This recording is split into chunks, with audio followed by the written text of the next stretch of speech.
Isang hakbang tungo sa mas maginhawang biyahe ang nilunsad ng Philippine Ports Authority dahil hindi na kailangan makipagsiksikan o unahan sa pila para lang makabili ng tiket ng barko sa tulong ng Online Reservation Assistance System o ORAS.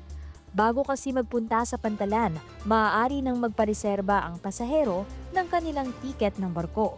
Ito'y para maiwasan ang pagpila bilang chance passenger. Sa tulong yan ng tatlong hakbang, ang scan, choose, at reserve.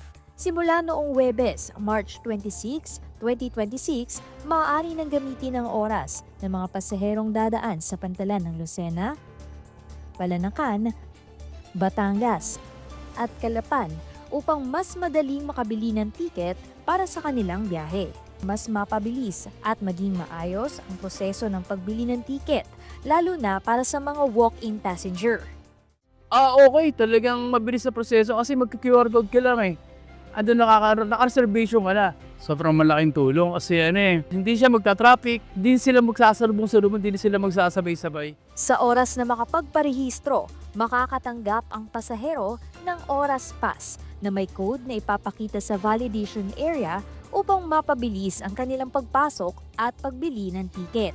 Mayroon ding mga help desk para sa mga walking passenger, senior citizen at person with disability o PWD upang tulungan silang makapagparehistro sa sistema.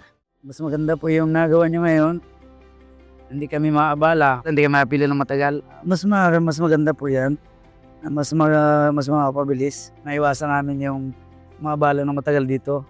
Mas mapadali ang biyahe namin. Paalala ng PPA, mag-e-expire ang Oras Pass 3 oras bago ang napiling schedule ng barko.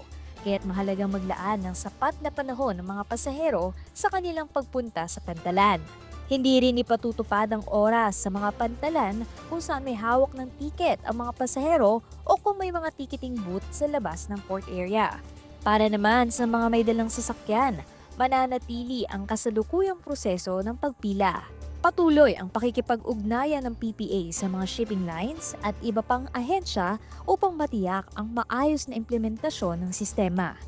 Sa inaasahang pagpapalawak ng oras, target ng PPA na mas mapabilis, maging mas maayos at mas komportable ang karanasan ng mga pasahero sa paglalakbay sa mga pantalan sa buong bansa. Jal Manalo para sa PPA TV.